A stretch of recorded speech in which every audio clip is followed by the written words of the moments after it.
Everybody Hates Rand is a Wheel of Time podcast that will contain spoilers for all 14 books. So if you're anti-spoiler, pause this, read all 14 books, and come back. We'll be here, waiting. Our title is a joke and is meant to be taken as such. In the context of this podcast, everybody refers to us and our cat. You are free to feel however you want about Rand, who is a fictional character. Don't DM us. The world is a mess, Dark One stretching out his hand. The dragon's reborn, the fire's been fanned, but everybody hates Rand. Everybody hates Rand. Everybody hates Rand. The reason Emily is talking about hypochondria is that today, very suddenly, we were able to get our first dose of the coronavirus vaccine. Yeah. Don't ever let anyone tell you that Dungeons and Dragons groups aren't powerful. Yeah. It's through Emily's D&D group that we were able to get vaccinated. So, power to the people who play D&D.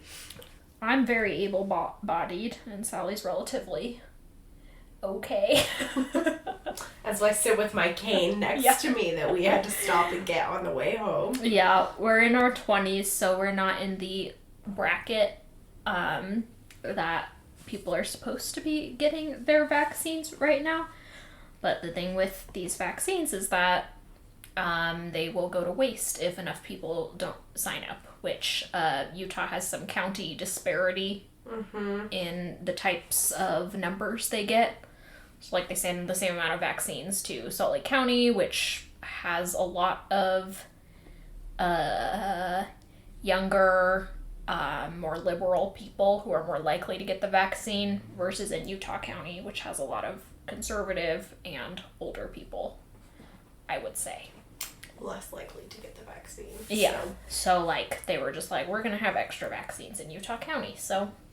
Yeah, we wouldn't have gone if we were, like, taking the vaccine from somebody else. But this was, one of those situations where, like, if they didn't use them, they would have to throw them in the garbage. Yeah, so I just want to encourage you all, when your name is called or someone in your Dungeons and Dragons group is like, hey, there's vaccines available, go for it. Yeah. If you have a grandparent or someone older in your life who you can get to get it as well, that's great, and you should prioritize them, but ultimately, you getting the vaccine helps protect the community as well. That's right, baby. So this has been your COVID PSA, I guess. Get your vaccine. Get your frickin' vaccine. Get your frickin' vaccine. It's not like the government's gonna do anything to help us with the pandemic, so you might as well do it yourself. You know what I'm saying? This is Everybody Hates Rand, your friendly, vaccinated Wheel of Time podcast. Half vaccinated. Got your half second dose. vaccinated in a couple weeks. I am Sally Goodger. I'm Emily Jushaw. A disclaimer, I have a headache. So if I sound insane, it's not a side effect of the vaccine. I had a headache this morning. I don't have a headache, but at any moment I will descend into the depths of hypochondria and be convinced that I'm dying, so it's all good. This episode started out angry, and it's not going to get better. It's not going to get better. But for different reasons. Yeah. This is the infamous transphobic Blah. Egg becomes the Aran'gar seat duo of chapters. Yeah. There's really not much going on in terms of plot. Like, Egg travels through Teleron Riyadh to get to Salidar much sooner than even the Aes Sedai, who... Yeah, it's like 3 hours. Yeah, it takes her like a couple hours to get there, and everyone's like, what the? That was fast. They tell her she's gonna be the Amarylline seat. She's like, good joke, guys. LMAO. And they're like, no, actually, you don't have a choice in this matter. You have been summoned, TM. And then they get all the sitters together and go through the ceremony of Egg becoming Amarylline's seat. Mm-hmm. And that's, like, it in terms of what happens. Yeah, it's 2 very short chapters. It was only, 20 pages in terms of I always count because I am neurotic. It's good to know. I also hate reading Lord of Chaos. Lord of Chaos. It's so bad. But there are themes to talk about. Do you want me to massage your vaccination site while you talk? Oh no, I was just adjusting my leggies. Obviously there's the transphobia. Let's just get that one out in the open. Part of the ceremony for raising an Amerlin, and it is implied part of other ceremonies generally involving the Hall of the Tower. Yeah. Requires all of the women present to disrobe to the waist to prove that they are women. If you need the explainer, that's transphobic because many women do not necessarily have breasts, or might only have one breast, or might have breasts that look different than the quote-unquote standard.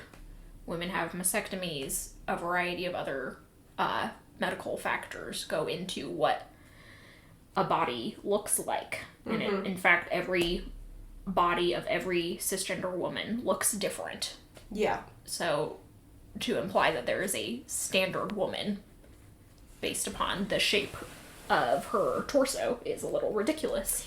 Yeah, it's a classic example of Wheel of Time's gender essentialism. Yes. And I think we've talked about it on this podcast before, but the philosophy of essentialism is that there is something essential inside of you that or inside of you or about your body that makes you a woman or a man. So it's often like your genitalia or other sex organs like your breasts or just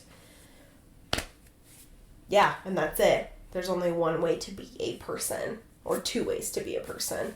Yeah, and obviously breasts do not a woman make. No. And we were just introduced to Aran'gar as a character in the last chapter or two, a couple chapters ago, who is a woman who is a person who does have breasts and female sex organs, but is, as the book itself canonically states, a man. Mm-hmm. So the whole disrobing thing to prove whatever, it's all just nonsense. Yeah, I mean, it's transphobic in, like, as many ways as possible somehow, where it's like you don't have to have breasts in order to be a woman, and also having breasts is not an indicator that you are a woman. Yes. So it's just fully ridiculous, and also, like, Egg mentions that in histories past they would just completely disrobe and do the ceremony naked, which is furthermore is additionally transphobic, but also just like weird. Like, Robert, why would they need to be naked? Well, that's because Robert Jordan has a fetish for portraying nude women. And while many of his scenes involving nude women manage to sidestep the male gaze, you know, there's not a lot of descriptions of women's breasts. There's the simple fact that women are now nude to the waist down, and that's just sort of a thing. Yeah. It's not like he's going out of his way to describe nipples or something like that. God. It's not the classic, what's that? Her breasts, like... bounced boobily down the she stairs. bounced boobily down the stairs. The usual, like, men writing female characters. As though breasts just were constantly aware of them. I'm aware of my breasts at, like, 3 moments in the day. Otherwise, it's just... I'm like, what? Oh, so that's happening. Annoying. So while that is a positive, if you're desperate for positives in this otherwise terrible situation, it is also very true that Robert Jordan frequently puts his women characters in situations where they have to be nude, and does not do the same for his male characters. No. We see tons of scenes where Edwin, usually with a lot of other female characters, are in the ale sweat tents. There's the classic Avienda running naked through a blizzard. There's this scene. There's any scene where a woman gets corporeally punished. More on that later. There's the scene, which I don't believe you have got to in the series yet, immediately after Fail and several other women get kidnapped by the Shadow Ale. They were forced to walk naked through the snow. Yeah, that happens at the end of Path of Daggers. Yeah, and that's just like a long... At one point, during her captivity, Fail is left hog-tied, for lack of a better word, ankles to wrists, out in the cold, naked. So, and I could go fucking on. Yeah, well, I mean, like, the men don't have to go naked to Ruidaean, do they? Nope. The women do, though. Sure, yeah.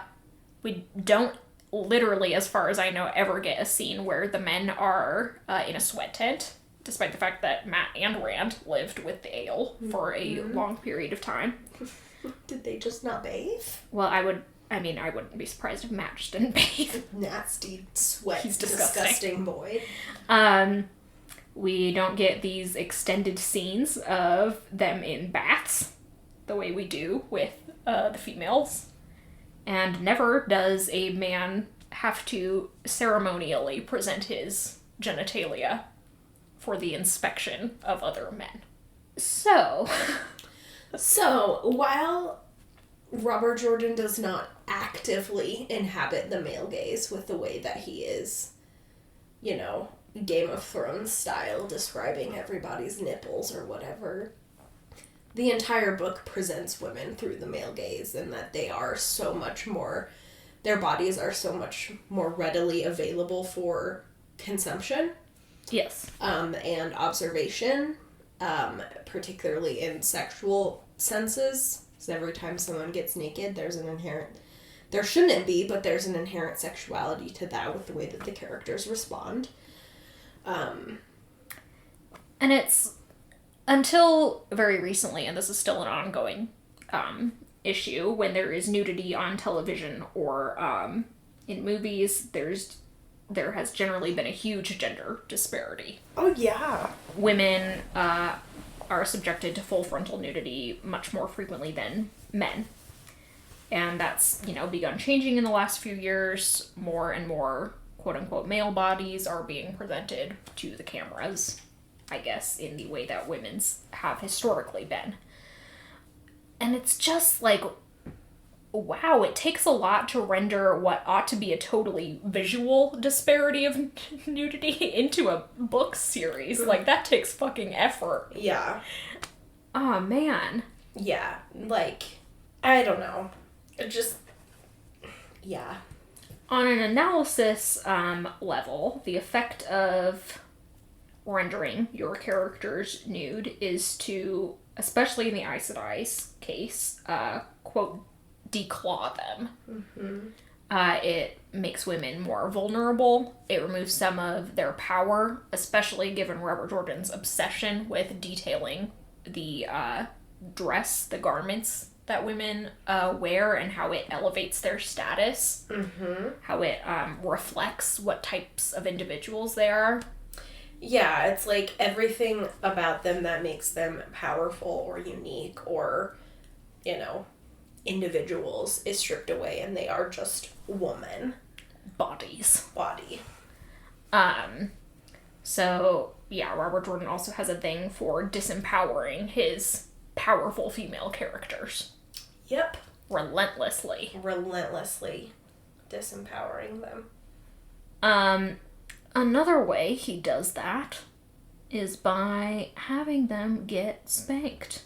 And we kind of skimmed over this in the last section, but it's like prevalent throughout here that Egg has just been whipped.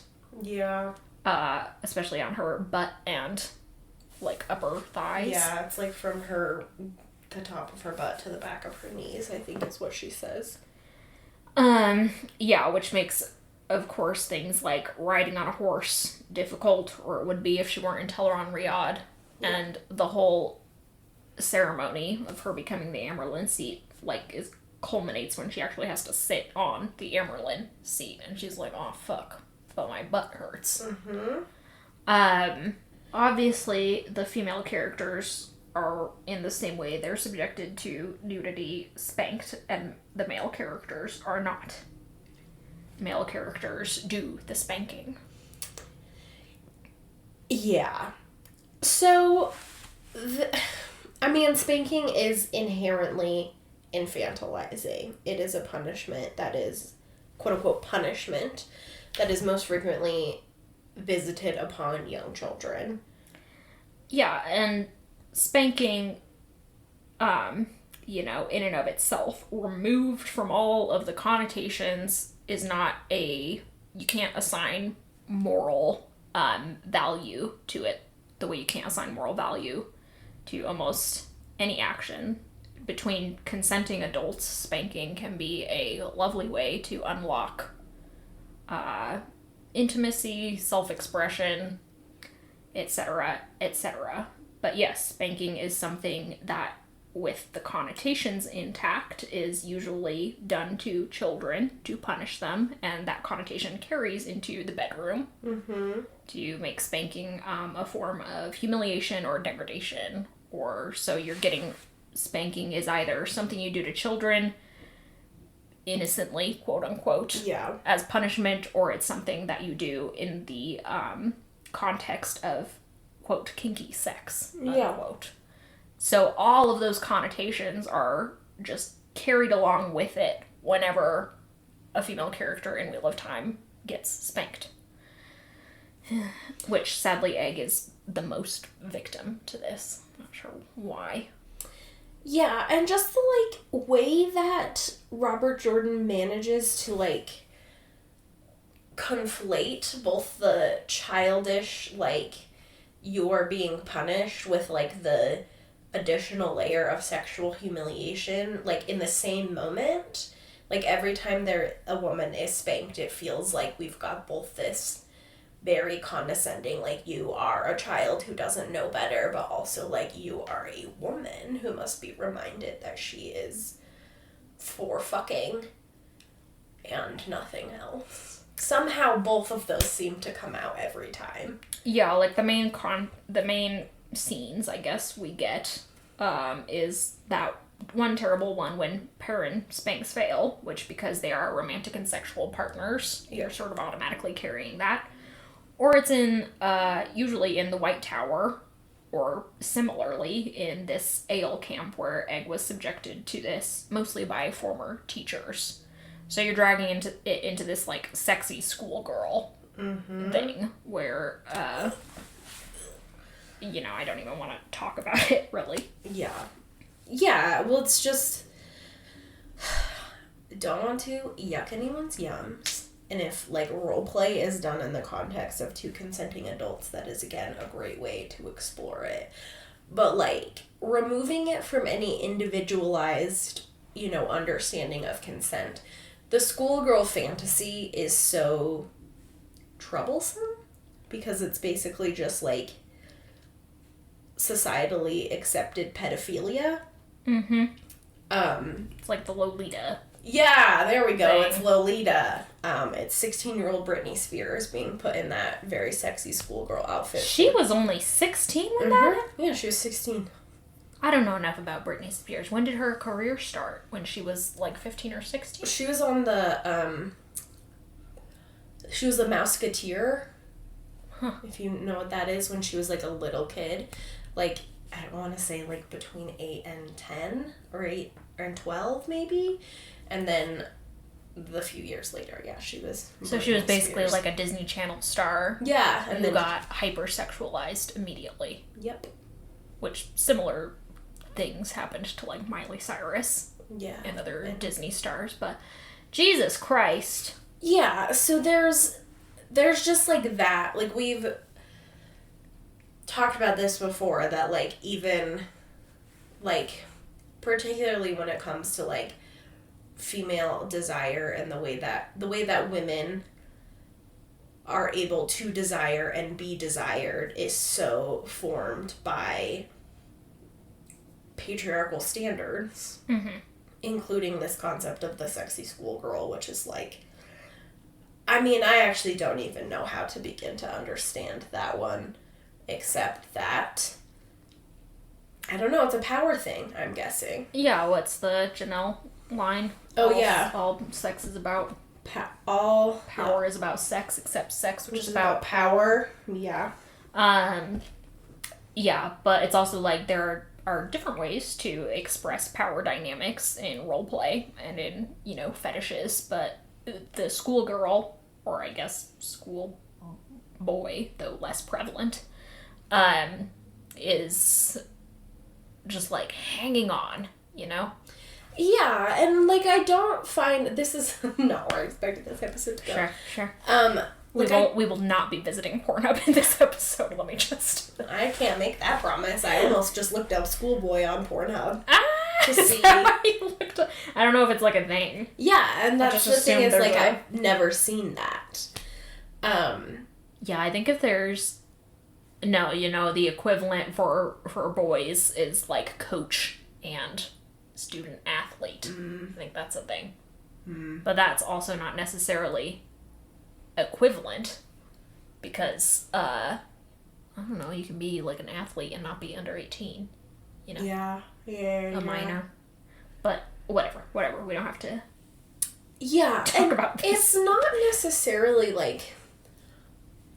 the shift in power dynamics that I have a problem with, because we talked about in, maybe it was even the episode where about Parent and Fail, where every relationship is about the constant shifting back and forth of power, and that's just something you have to be comfortable with if you want to have anything resembling a healthy relationship. You cannot be in power over someone else all of the time, which is something I don't think Robert Jordan ever grasped or was willing to engage in, because every single one of his characters has to be in charge and in power over the other people at any given moment, no matter if they have a romantic relationship or a platonic relationship or a professional relationship.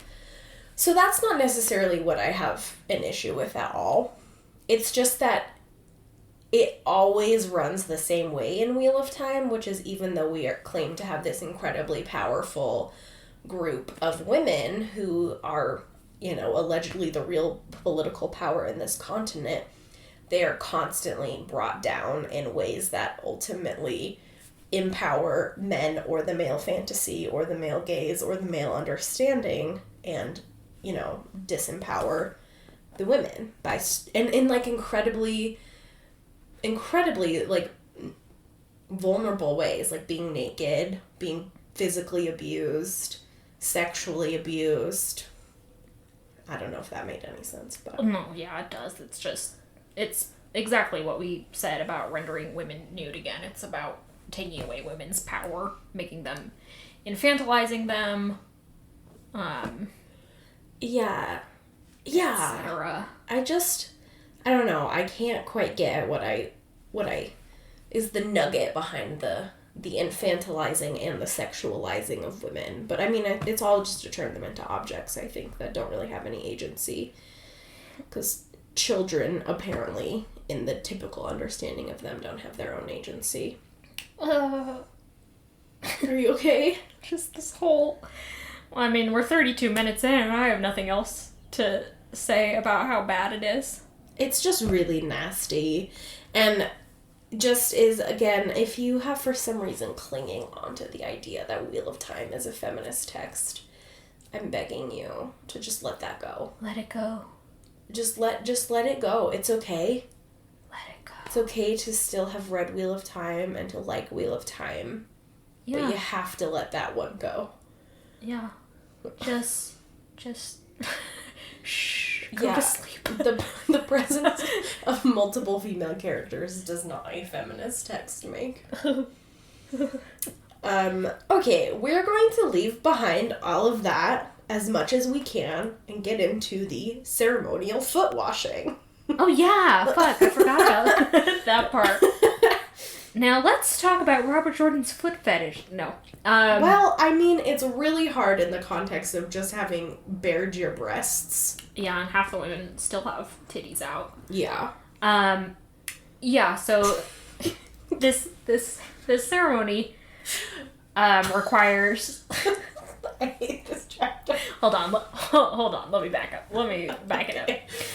Okay, so this is our first introduction to the Hall of the Tower in its like full format and as a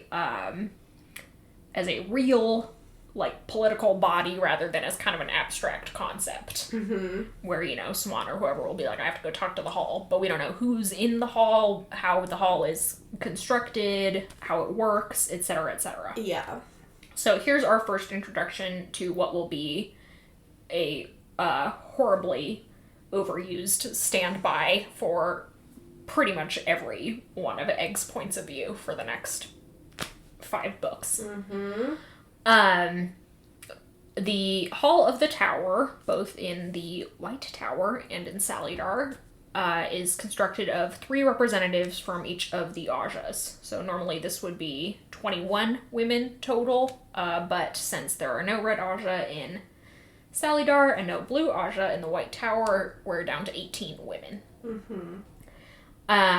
The youngest, a lot of what goes on in the tower is determined by age. Often, like, the youngest woman is for some reason in charge of speaking and carrying out ceremonial duties, mm-hmm. or whatever. And there is a tense relationship between the executive power of the Amerlin seat and what is kind of the equivalent of the legislative power of the Hall of the Tower. Mm-hmm. There are checks and balances there, obviously. And the detriment to not seeing the Hall of the Tower in action prior to this is that we can't really get a good handle on the ways that, like, Swan, for example, abused her power. Mm-hmm. It is sort of implied that she just steamrolled over the Hall of the Tower as much as she was able to, withheld things from them, and did not act in concord with them. Not Swan Sanche. Not Swan Sanche. A tyrant? Her? Never. And a lot of Egg's arc will be about... taking the Hall's preconceptions about her as a political force, that she is young, inexperienced, is just being sort of puppeteered by all of them, mm-hmm. and turning it around so that she can actually get not just the normal amount of executive power, but additional power in the Swan Sanche tradition. Mm-hmm. Although, of course, because Egg is a good character and a good guy, that's not bad at all. Totally fine. Yeah, tyranny's, like, totally cool as long as the tyrant is a good person. And of course, Egg's good person status is cemented by the fact that she didn't seek this power. It was thrust upon her. Yeah. She's just making the most out of a bad situation. Yeah. So, during the ceremony proper to raise a woman to the Amerlin seat, and Egg, by the way, is like, how can you even raise me the Amerlin seat? I'm not even Aes Sedai. And they're like, well, there's a loophole in the law where it's never specifically referenced that an Aes Sedai has to be made Amerlin. They just use language like the woman you call. So they're like, isn't the law fun? Isn't manipulating the law fun? And Egg's like, great, love this for us. Part of this ceremony is that the sitters are asked to, like, stand in consensus that Egg should become the Amerlin seat. Mm-hmm. And if a consensus is not reached, then Egg has to do this thing where she washes the feet of every sitter in the room and says something like, I am only here to serve, or something like that. And then a second vote is called for, and in Egg's case, they achieved the unanimous vote, I guess. Yeah. So she's able to become the Amerlin. Now, foot washing, in the context of service, especially, has to do with some fun Christian mythology.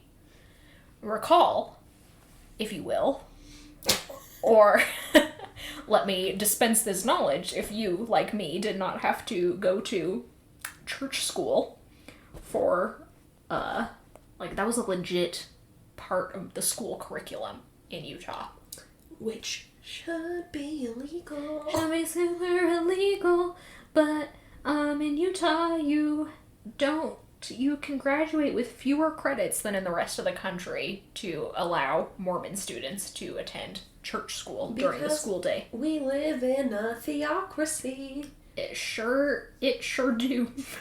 We sure do. So, but for us heathens, such as myself. Oh yeah, I had to go to seminary, but I did show up very late every day. Heathens such as myself had to do the regular credits. I mean, I probably could have enrolled in seminary. Yeah, probably. I don't think they would have, turned me away. No, they would have loved the missionary opportunity. Yeah, to try and convert you. Me. Yeah. Anyway. But Tell us mostly about Jesus. Seminary is just me sitting in the background going, whack. Sounds misogynistic, but okay. Okay, explain the homophobia then. Why do you hate trans people? Why? We could go on. So, Jesus Christ, the Messiah. Who didn't hate trans people? No, he was all about people of all genders, presumably sexualities, etc., etc. He was a man of the people. So, suck on that, Mormon church. Christ, very symbolically, at the end of what is called his ministry, meaning the time that he was up and about teaching folks, and immediately preceding his arrest for being a political... What's that word? Dissident? Yeah. Aggravator? Well, the thing was that Christ didn't, go around actively preaching that you should rebel against the Roman occupation. But he received so much support and love from the people that the Romans couldn't, handle another leader who wasn't directly under their control. Therefore, Christ was arrested and executed horribly. But on the last night, supposedly, that he got to hang out with his 12 disciples, the 12 frat boys who just followed him around. Presumably this was a large polycule. We'll never know.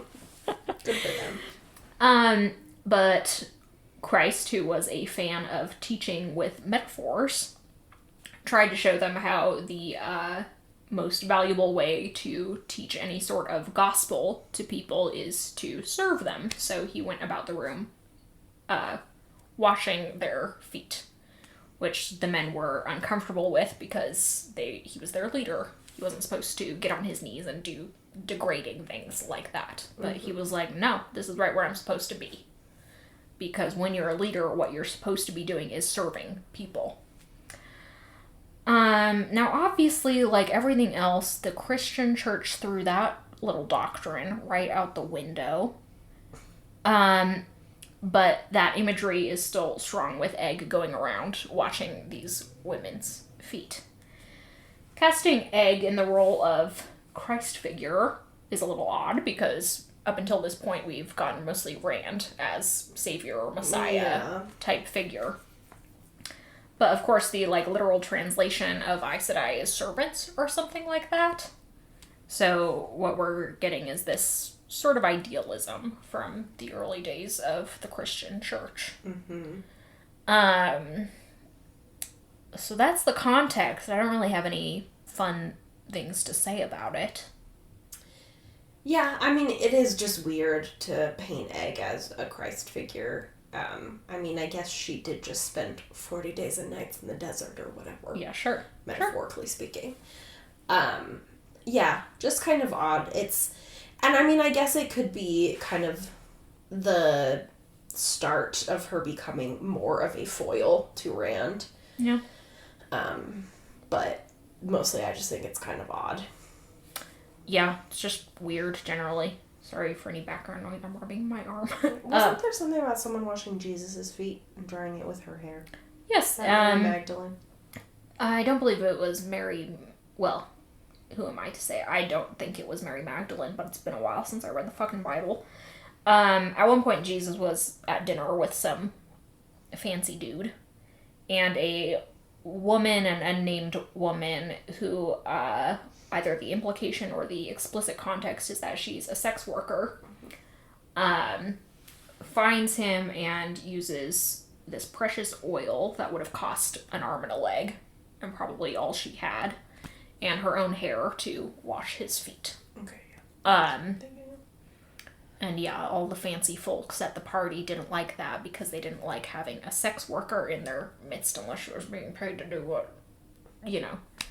And Jesus was like, fuck off, this lady's cooler than all of you. Yeah, I'm gonna hang out with this lady. So, once again, proving that Jesus Christ as a person was pretty rad.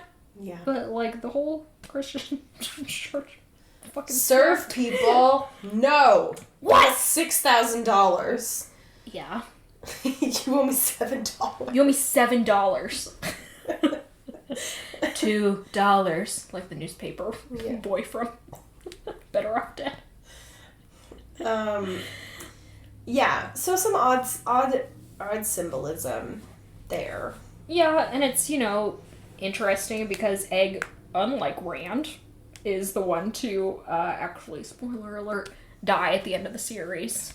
Mm-hmm. So you might call that foreshadowing, but really I think it's just like in the context of this scene, it's kind of like a way to be like, there's a direct parallel here between the Amerlin seat and the sitters, as between Jesus and his disciples. Yeah. And that is the relationship that the series strives to put Egg in. Yeah. You know, to have her be the beloved leader of all of these variously hesitant women with their own agendas and desires for power.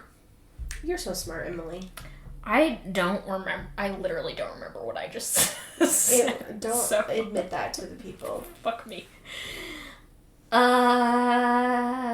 Okay. Sorry there wasn't a lot of, like, fun shit to talk about in this episode.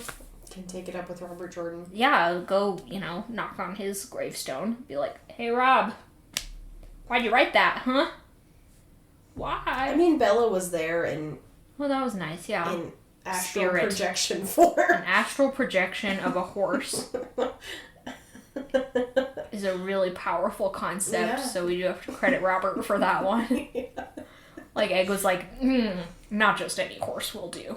Bella. It has to be this horse. The best horse. The best horse. Okay. She is the best horse. No, yeah, you're right. Powerful. She's the one whose name I can remember. Oh, no, Pips. Pips. Rand names his something.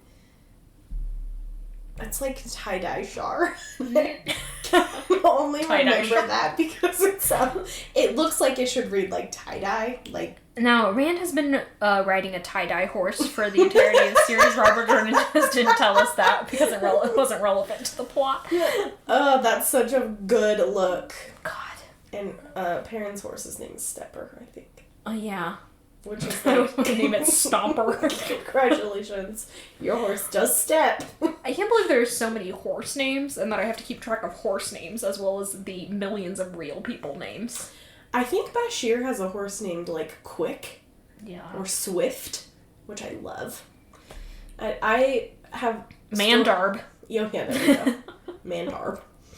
None of these horses have personalities, it's important to note. They're just horses, which is a real, like, detriment to the series, because, as Robin McKinley proves time and time again, horses have personalities. Yeah, animals do have personalities. Yeah. And I've stored all these horse names because reading Path of Daggers, it's the only thing that got me through. So. See a horse name? Also, I love horses. Yeah. And I love their names, I guess. It doesn't. They're beautiful, majestic creatures. Well... Yes, episode 153, baby. That was episode... Was it? Yep, I'm transcribing 152 okay. right now. I'm not good at counting. Math? Math. We're gay on this podcast. We don't know how to do math. Gay. Math doesn't mix. I mean, I literally don't know how to do math. The Venn diagram is two separate circles.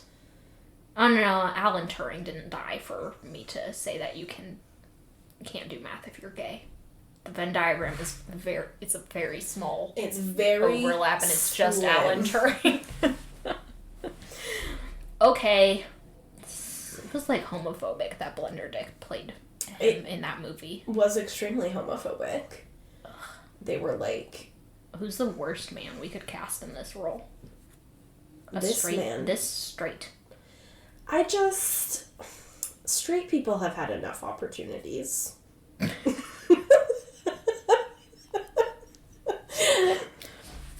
The gay agenda actually is...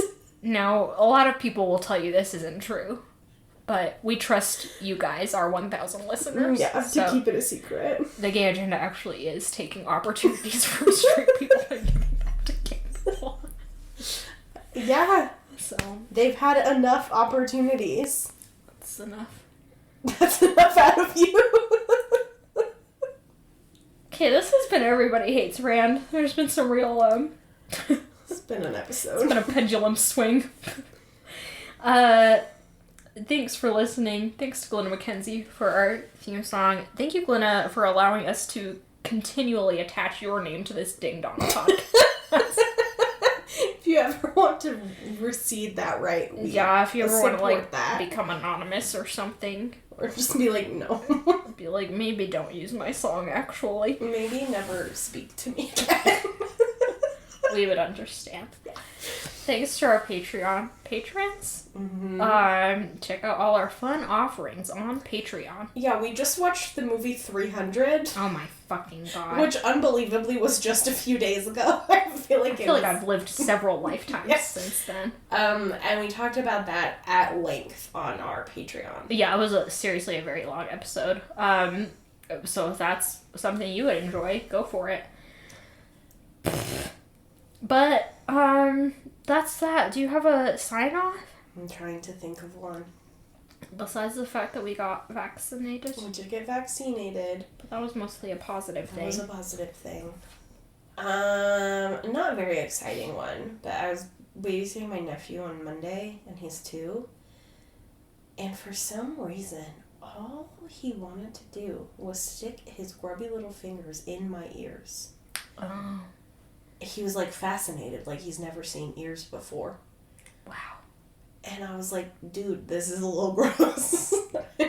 Just stop sticking your fingers in my ears. Nephews, man. And he was like, no.